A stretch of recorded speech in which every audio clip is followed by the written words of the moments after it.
Salutare! Am plecat spre mare, suntem pe A2. Da, nu mergem spre mare, vrem să mergem pe platoul Bucegi, undeva la Cabana de Chiu. Acolo să urcăm pe Transbabele și să ne alegem un traseu. Da, nu știm cum o să fie vremea, în funcție de vreme ne alege traseul. Da, cel mai posibil traseul va fi doar din mașină, că în București sunt 24 de grade. Dimineața a fost foarte frig, erau 14 grade în Titan la ora 6 dimineața. Și am luat-o spre mare pe drumul ăsta pentru a evita aglomerația din oraș. E un drum care ne duce Vadoanei, Brănești, după aia ieșim la Afumat și ne urcăm pe A0. În felul ăsta scăpăm de toată aglomerația din București. Suntem pe A0 și mergem spre Ploiești, nu? Pe cealaltă... Da, imediat o să ne urcăm pe A3. A3 spre Drumul până aici destul de aglomerat și pe zona aia, că sunt tot felul de lucrări. Și se circulă semaforizat, drumul e plin de gropi. N-am mai filmat, că m-am umplut de nervi, nu m-aș fi înjurat în continuu. Dar nu mai e o variantă nici ăla. Momentan, nu știu, până ce și-or băga mințile în cap cu lucrările alea, că în fapt nu fac nimic decât să sapă niște șanțuri, atât și au distrus și covorul asfaltic pe ambele sensuri, îți rup mașina în două. Deci nu prea mai e o variantă nici Brănești ca să ajungi pe A0. Da, și orașul plin și ăla cârpit, plin de lucrări. Da, nu știu, fiecare face cum crede. Până acum, să zic, 2 săptămâni era chiar ok drumul ăsta. S-au apucat de lucrări și pe el, 2 semafoare la intrarea în Brănești, care te întârzie 10 minute, 15 chiar. Am stat de 2 ori la semafor. Da, în plus am stat de 3 ori și ca să ieșim în DN2.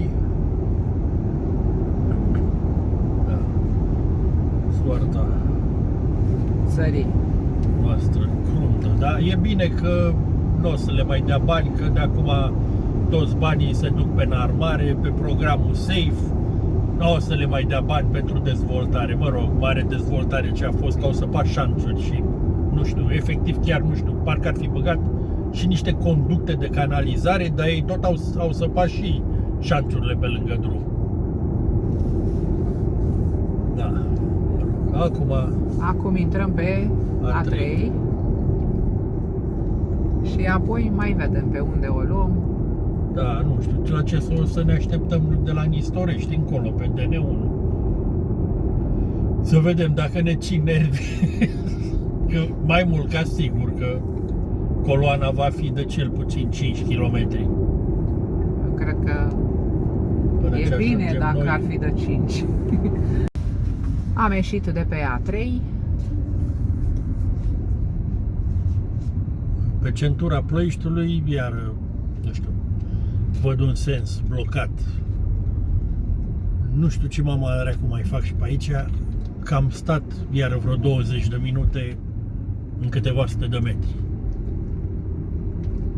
Nu știu, ok, e blocat, nu lucrează nimeni, nu face nimeni nimic. E o coadă colosală în spate. Și cred că în toată țara la fel se întâmplă. Ce fac ei? Ce fac, măi? Și nu lucrează nimeni, uitați-vă. Doamne, mama lor de nemernici, bătaia asta de joc la adresa noastră. Când o să ia sfârșit odată? Chiar mă gândeam, zis, s-a blocat și centura de cât aglomerat e. Nu, totul e blocat din cauza lucrărilor, clar să fie. Mă rog, lucrări, că nu făcea nimeni nimic. Trebuia să facă lucrare. Da. Păi eu să văd cum o fi Nistoreștiul. Zona aceea care se blochează groaznic. Da.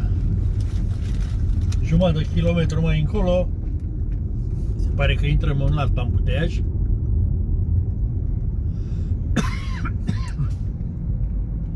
Da. Iar ăsta, mai mult ca sigur că tot de o lucrare se întâmplă așa. Din cauza podului din față s-au apucat și acolo de lucrări. Da, ce să facem? Da, așa cum am bănuit, tot din cauza unor lucrări efectuate aici pe centură este ambuteiajul ăsta. Ia să vedem la ce mai lucrează acum. Mă rog, deci au blocat banda. De lucrat. Nu, cred că lucrează cineva. Dar văd că merg. Să mergem, mai mult ca sigur că vor intra în banda asta imediat. Pentru asta e blocajul, de aia se stă. Da. În banda asta intră. Păi.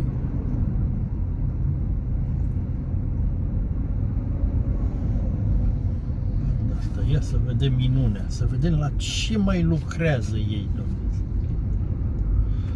Doamne, incredibil. Nu mai poți să mai mergi nicăieri, nu, Doamne, nu v-ar fi rușine nemernicilor. N-am mai...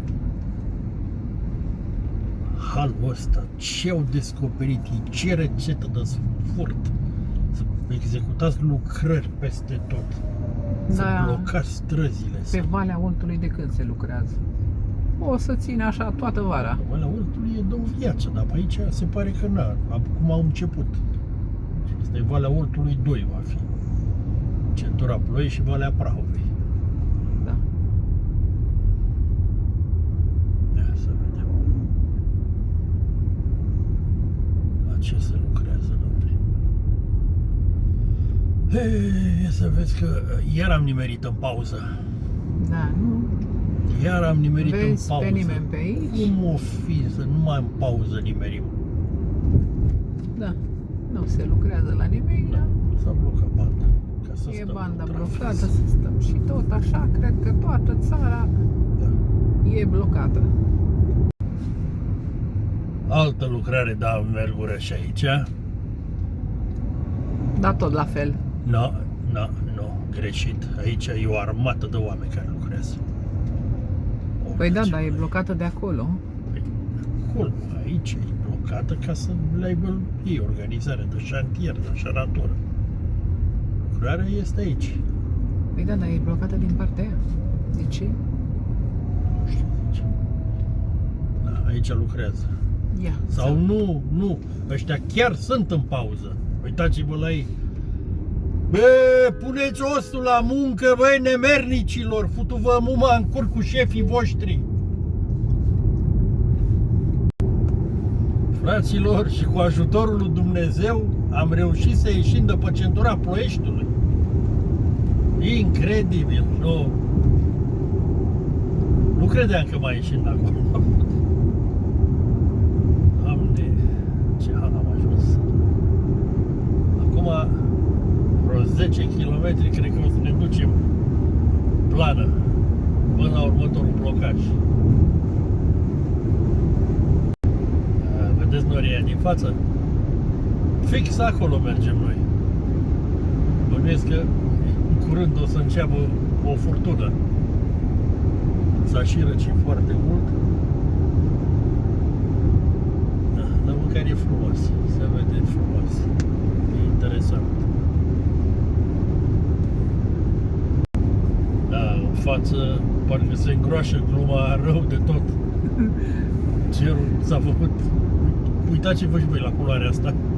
Asta nu prevestește nimic bun. Așa arată cerul iarna. Când ninge. Da. Și coadă nu prea e pe aici. Vedem mai încolo. Da, o să fie destul de mică. Au rămas toți acolo pe centura Ploieștiului. I-a triat. Triat puțin, da. Bine, nu există varianta că aici nu va fi. O să fie mai mică. Doamne, dar cum arată cerul risc. Da. Zici că vine furtuna. Sau ce știe pe acolo? Păi n-are, ce poate aici când intri. Tot așa e. Și nu e nici plafonul, nu pare a fi un plafon jos. Ca să zici că am urcat și o să ajungem pe deasupra lor. Uite, aici e ceva jos. Da. Aici ne apropiem de... O să vede, zici că se formează o tornadă fix în față.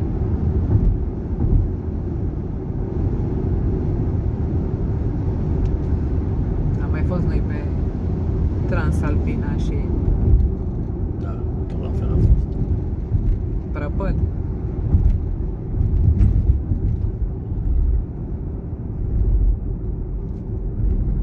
Și am ajuns la Cornul. Drumul închis. Uite că pe ăsta l-au închis de tot. Aici era domnul premier Năstase la Cornul, avea ferma. Acum, Ne invita să-i numărăm ouăle prin anii 90, dacă mai știți. acum nu mai e. În funcție. I-au închis drumul. Că e drum destul de important, la merge în Câmpina, nu știu ce lucrări mai face și pe acolo. Păi da, cum se vede. Și cum ne-o fi noroc. Hai să vedem. Normal ar fi trebuit să fac stânga aici, dar arată că e blocat și acolo.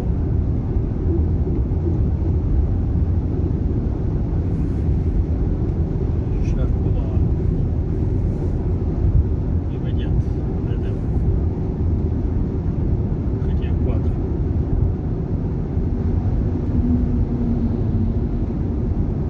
Nu cred că e mare. Este. Nu prea. Gata, a început și ploaia. Deci că 40 de minute am stat pe coloana asta. Așa de ce uiți.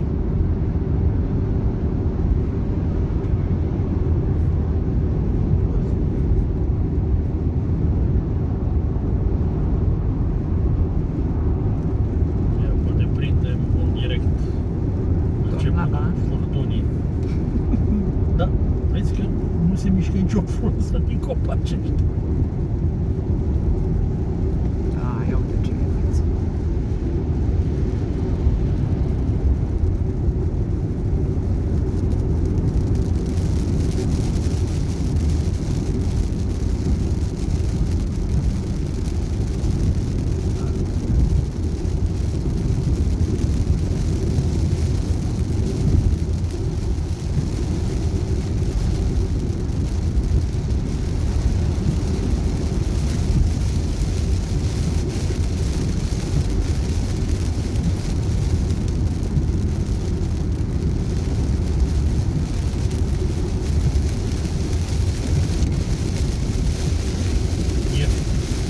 Ia uitați-vă, toarnă asfalt. Incredibil. Doamne! Toarnă asfalt, măi, ei, mă. Așa că așa se prinde cel mai bine pe ploaie. S-au blocat pe partea cealaltă drumul. De-aia merg noi mai bine. Că probabil nu toarnă și copacă și pe altă. Mamă, dar ce Da, da. toarnă.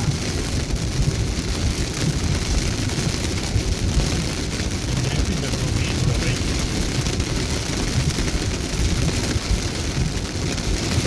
Ia, pe mare.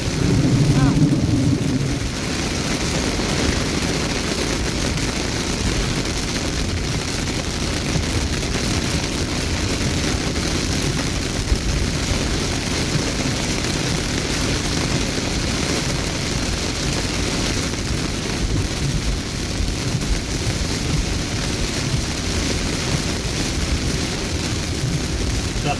Valea Prahovei.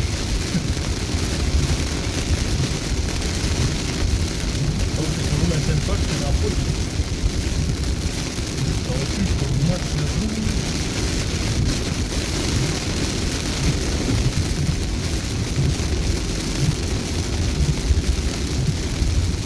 Da, aici vine ploaia aia după versant din Comarnic, se revarsă toată în drum.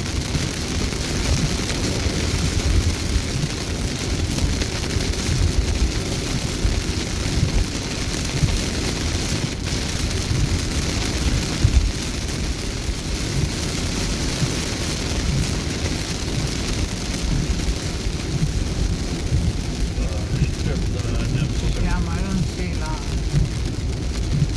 rând, la coadă. Dacă stăm 4 de minute.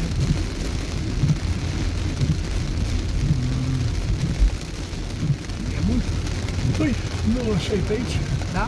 Mai vedem. Da, e, pentru că suntem pe două benzi. Am luat coada de la vreo 4 km de la intrarea în Comarnic. Chiar 5, ceva de gen. Da, am stat aproximativ 40 de minute, cred, la coada de a ajunge în Comarnic. Mai avem câteva minute și ieșim din ea. Da, e ceva incredibil ce se întâmplă Pe Valea Prahovei. în zonă. Ba se lucrează, ba se stă la coadă, nu știu ce să... că e aglomerație, că... M-am săturat, aștept de o viață, aștept. De când eram tânăr, aștept să se întâmple ceva între București și Brașov, dar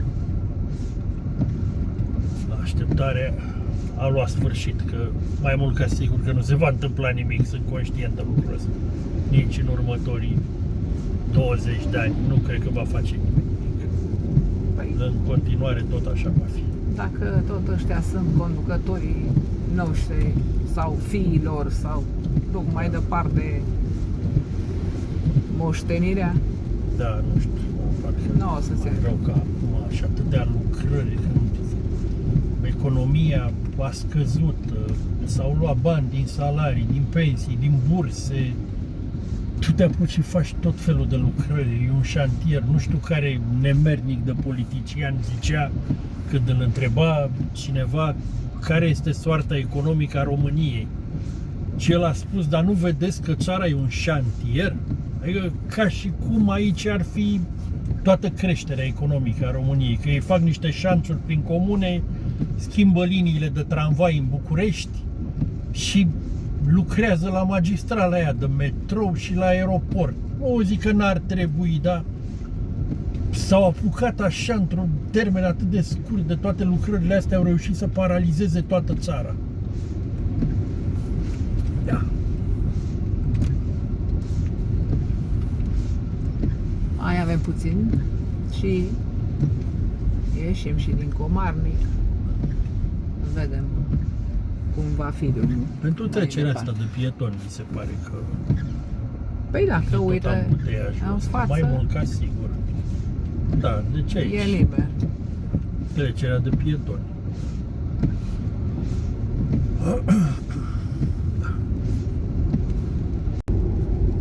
Suntem pe Posada. Drumul Și se bun. merge în coloană. Da, aici e de înțeles. Și în celelalte părți nu era de înțeles. Acolo se... De aici, dacă nu mai încep lucrare și pe aici, În altă parte pauză de masă, în altă parte era doar barat.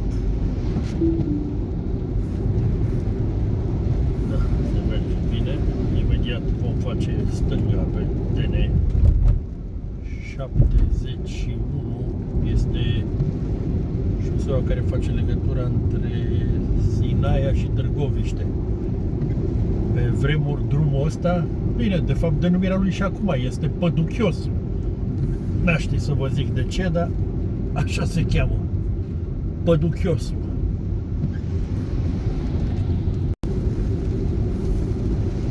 Sinaia, intrarea în Sinaia. Tot cu ploaie. Tot cu vreme închisă, vreme de munte. Și acum imediat facem stânga.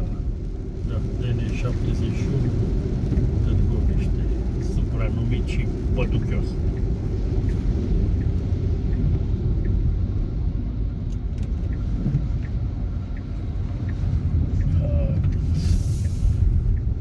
Am intrat în Sinaia pe partea asta. Nu mai știu cum se cheamă cartierul ăsta. Zona asta în față parcă e senin, dar noi o să facem dreapta imediat să ne urcăm spre Cabana din Chiu.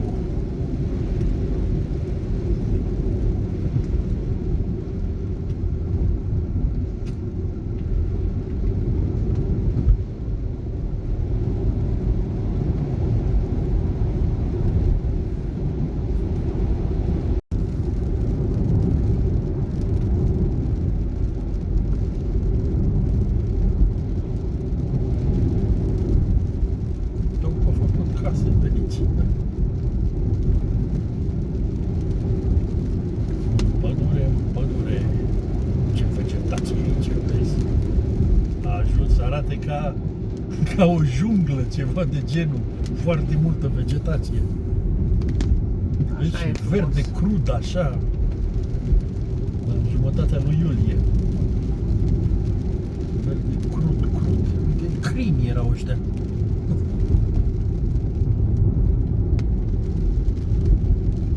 Ce frumos că e pădure de foioase. De ce urcăm, de ce vor dispărea foioasele și vor rămâne numai coniferele. Adică bradul, doar brazi o să fie. Brazi, molizi, carpe. Am ieșit din Sinaia. Să vedem cum mai arată și drumul ăsta. Nu mă aștept la nimic până acum.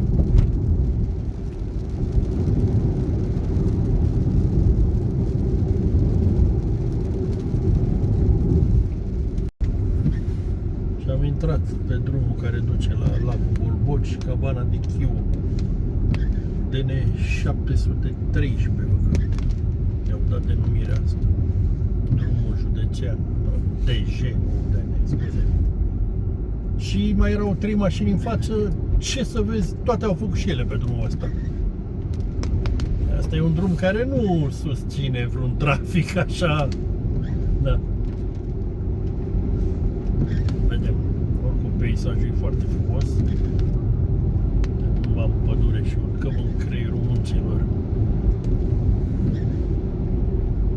Altele vin?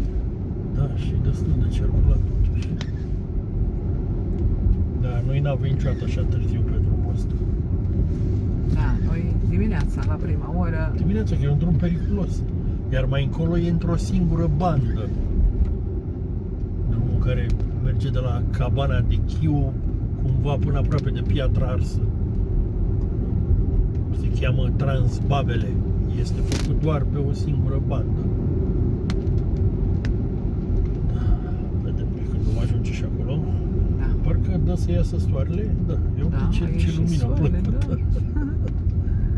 Cine se aștepta să vedem soare pe munte? Da. Și Acolo sus se vede telecabina, stâlpii telecabinei din Sinaia.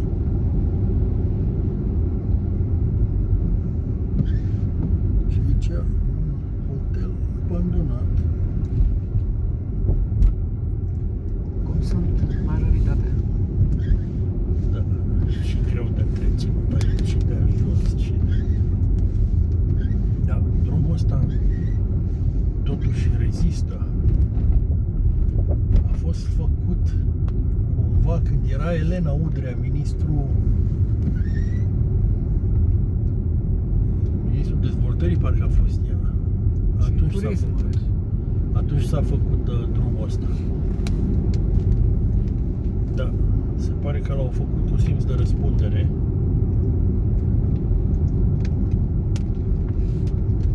erau mai la început, nu știau Că n-are ce să niciun mai ia, pendec. cât să bage ciment, cât Da. piatră, cât...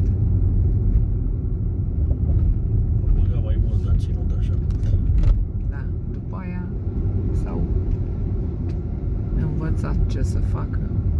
Cum era pe Cât să Transalpina, fure. că făceau drumul ăla de zidul ăla de susținere și avea un fier beton în tot zidul ăla. 2-3 fiare aruncate așa acolo și turnau betonul. Ce frumos se vede.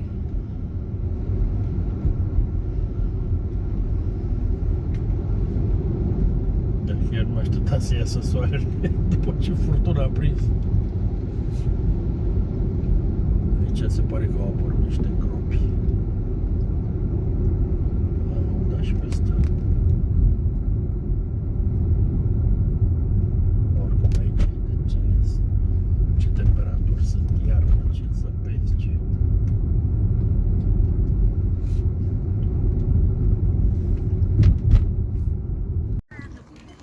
Oh, ce frumos e.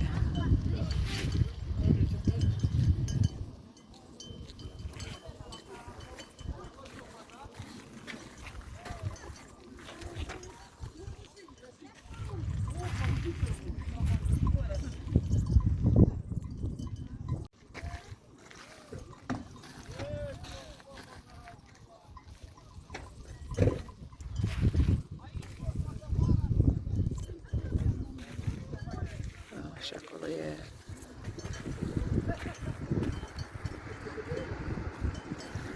tabor.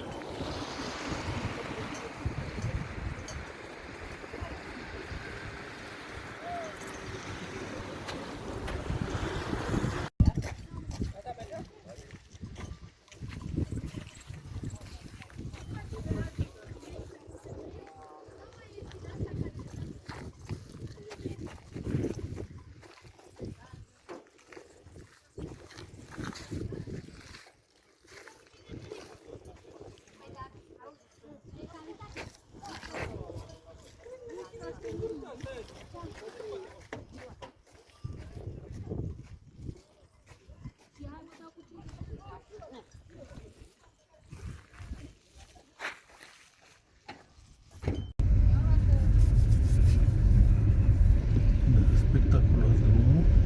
Da, am intrat în județul Dâmbovița, nu? Așa zice. Da, așa, și-au împărțit ei aici. Da, aici trebuie să circulăm doar pe o parte, nu? Cred că nu avem loc două mașini. Deocamdată mai e cel de transbabele. Vezi, uite aici, astea sunt puse pentru ceață, știi? Portocaliu este o culoare, singura culoare care se vede în ceață.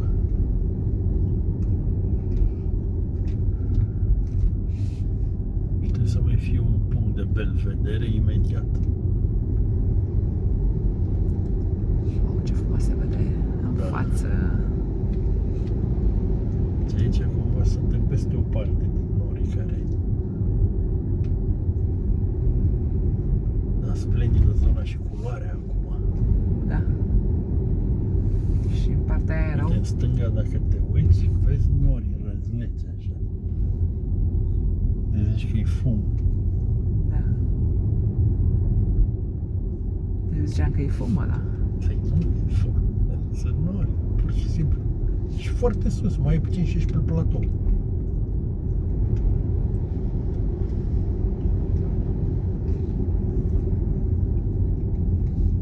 Tarif de vizitare 10 lei. Aici se merită. Da, coboară mașinile. Da, nu știu de unde au descoperit-o și oamenii zona asta, așa că pe aici nu ne întâlneam niciodată cu nimeni.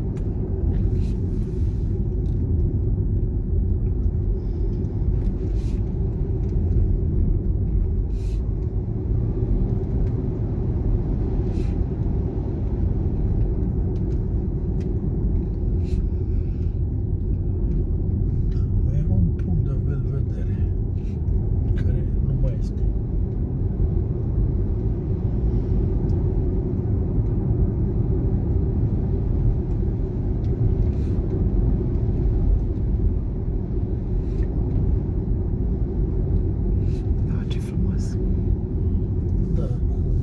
Aici e cel mai înalt, la cabana de Chiu.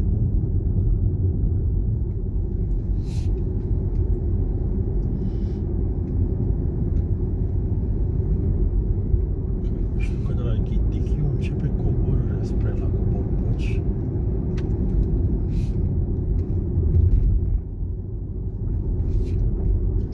Iar zona cea mai spectaculoasă este pe Transbabele. Imediat vom face dreapta.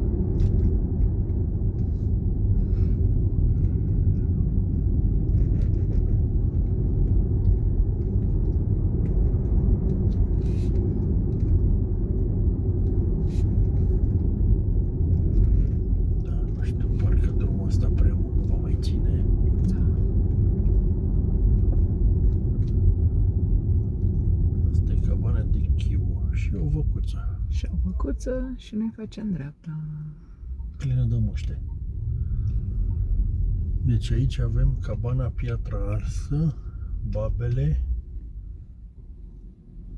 campingul de pe Zănoaga, Hotel Belmont, platoul Padina Peștera.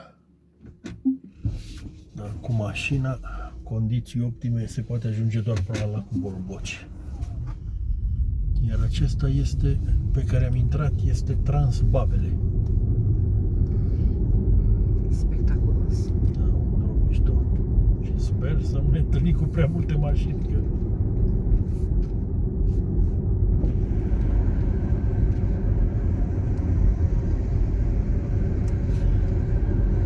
10 grade și tot mai scade termometrul.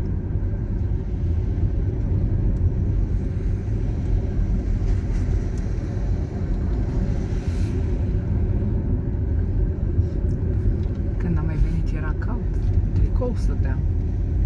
Și acum poți să stai în tricou cât te dai în mașină și Păi nu, dar faci o știi poză. că am mers, am plecat să facem o drumeție și eram în tricou și era cald, că era soare. Da, dar aici acum e cald, acum poate să-ți ningă.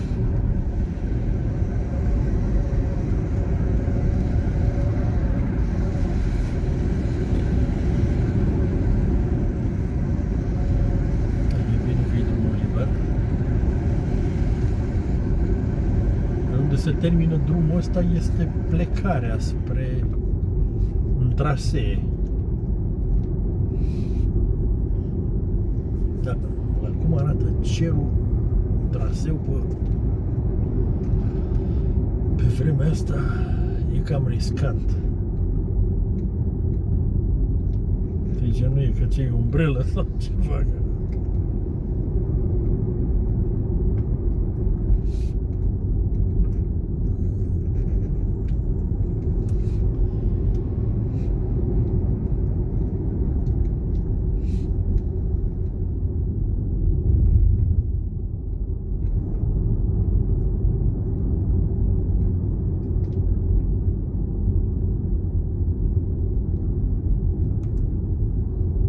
Și aici e soarele.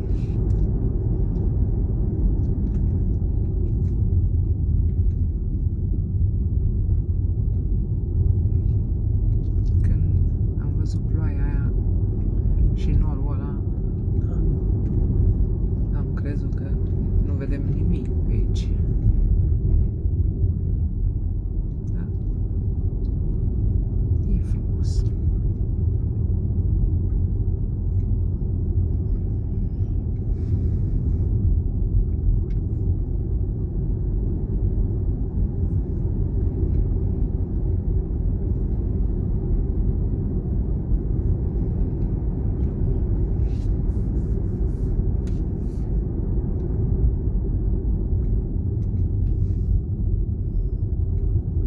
Și lumină bună.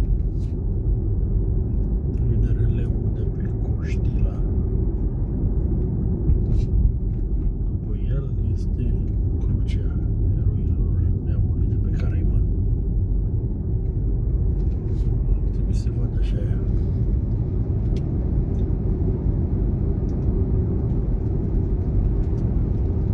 Sunt câteva mașini acolo. E plecarea în traseu, dar uite că aici este uscat. Tu vezi? Da, n-am plouat. Este uscat drumul. Incredibil. Da?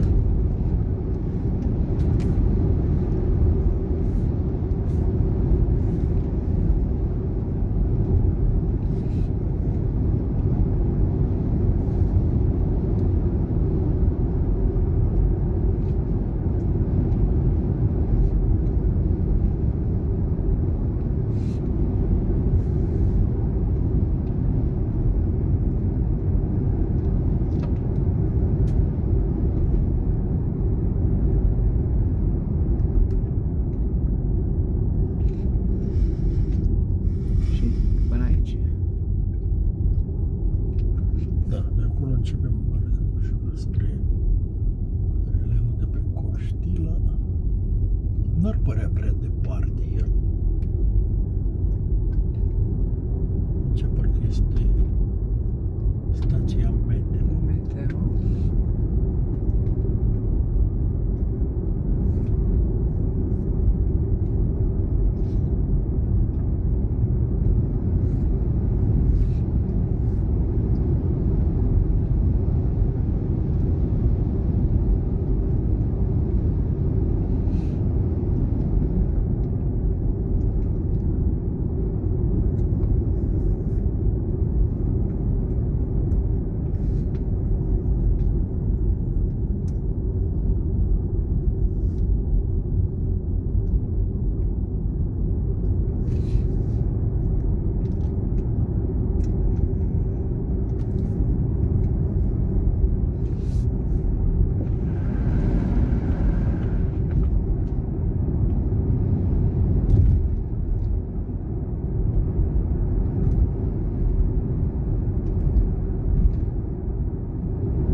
Văcuțele.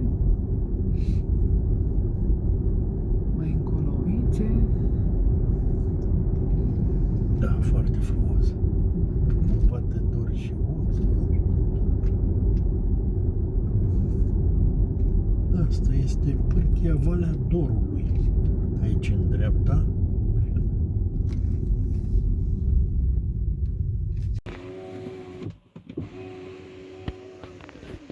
Ia uite ce frumos. Pârtia Valea Dorului sau Valea Soarelui, pentru că este în soare tot timpul. Așa, iar de acolo de sus, din vârf, este Pârtie Carpu Mare, care merge până la cota 1400, aici fiind undeva sus cota 2100.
Cabana Padina, o oră și 30 de minute,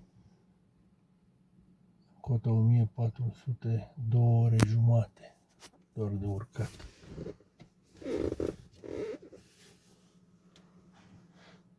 Și Cabana Valea Sorului 30 de minute.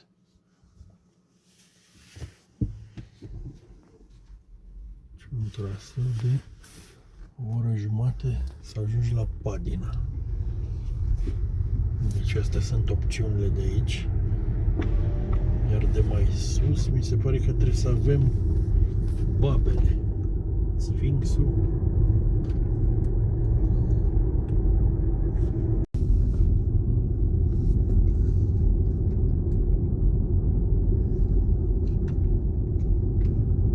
Deci de la Cabana de Chiu până aici am făcut 9 kilometri.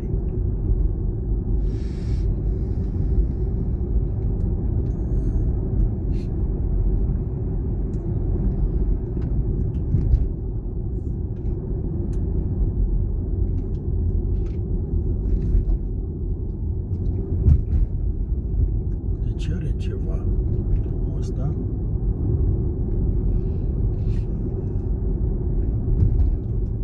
Nu mai știu cum se cheamă hotelul ăla. Păi și până aici se poate merge. Până acolo unde sunt mașinile.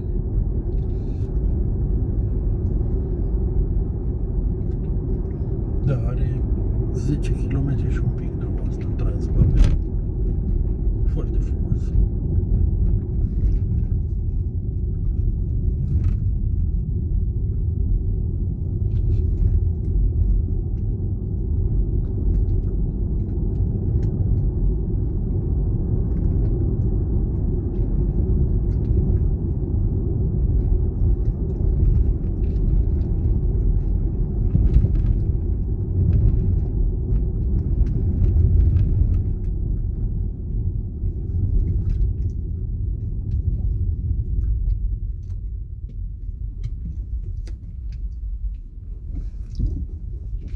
Până aici am putut merge cu mașina. Da.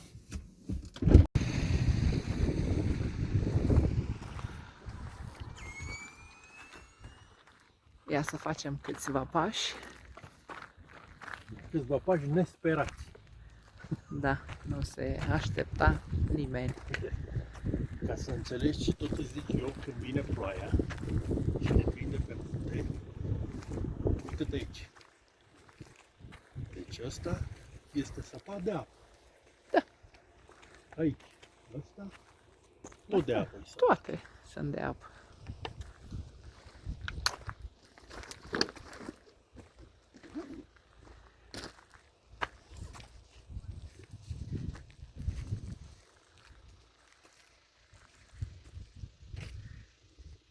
Dar ce frumos se vede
Eu nu înțeleg cum au luat forma aia așa. Rotund. Vânturile.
ce mici sunt astea, vezi?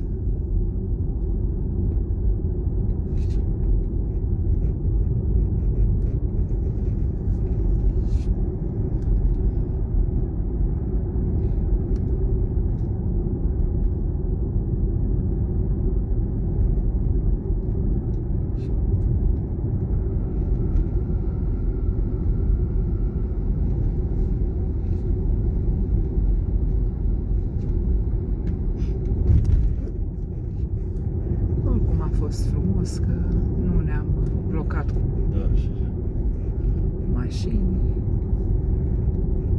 alea două. Uite că se vede de aici.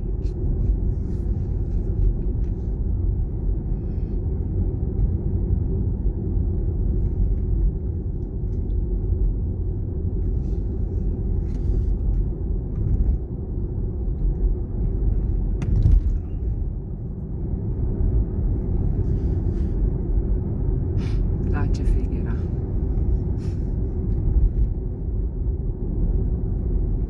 Cât erau? 10 grade? 10 și da, curent, da.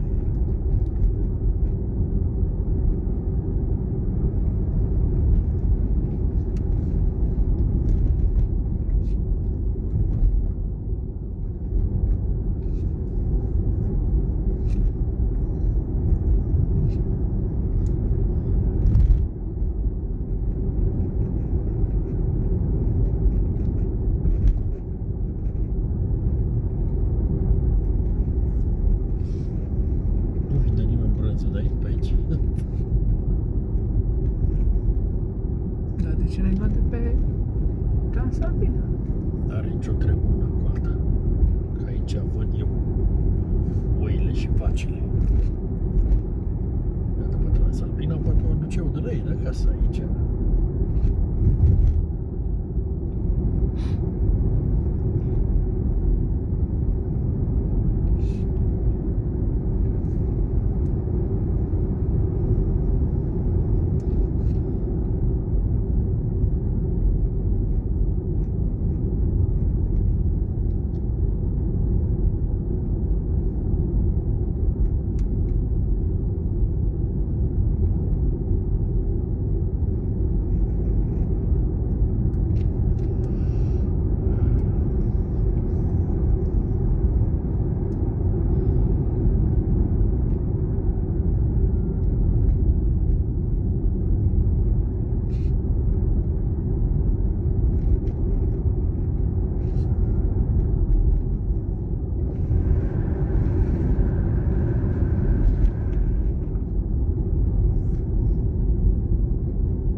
jos e drumul lor spre Bolboci, nu știu, nu cred că mă mai bag.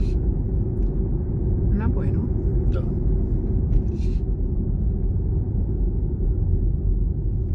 Și acum arată cerul ăsta, uite, vezi, cum se duc norii.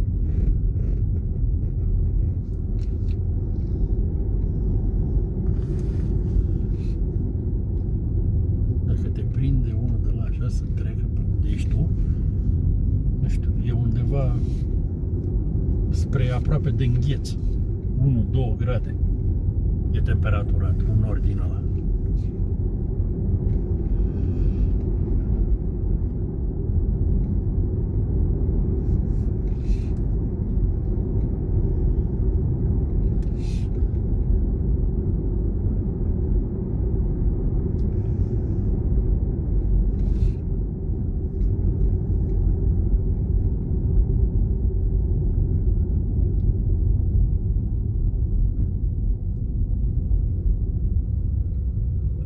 Ce se ducă în expediție.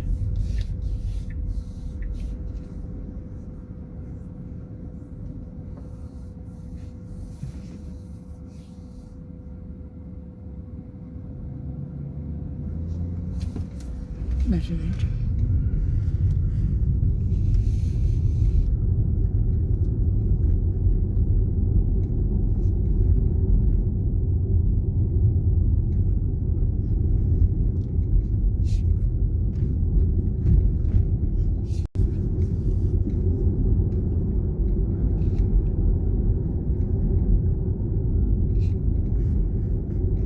Acolo sunt două rânduri de, chiar 3 de forme, de relief, așa, una după alta.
se vede altfel.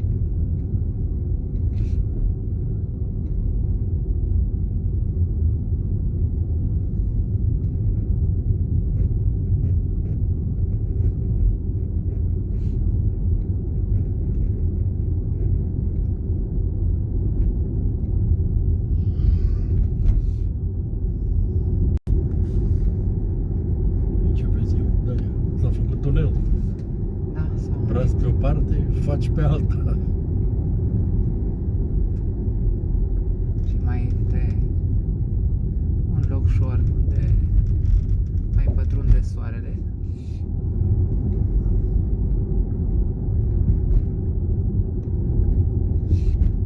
Trebuie să facem o oprire pentru aclimatizare și acum.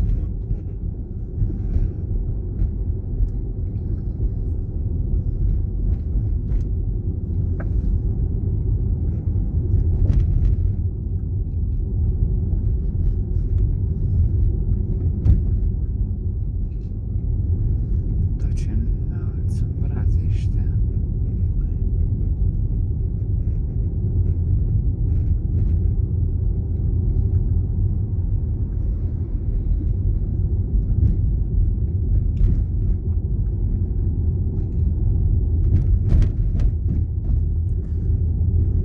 Cred că n-au venit mulți, că a plouat și au văzut probabil cum e afară. Mai avem puțin și ajungem acasă. Suntem pe centură, imediat facem dreapta pe Splai. Centura blocată pe sensul spre ortopedii, spre ieșirile din București.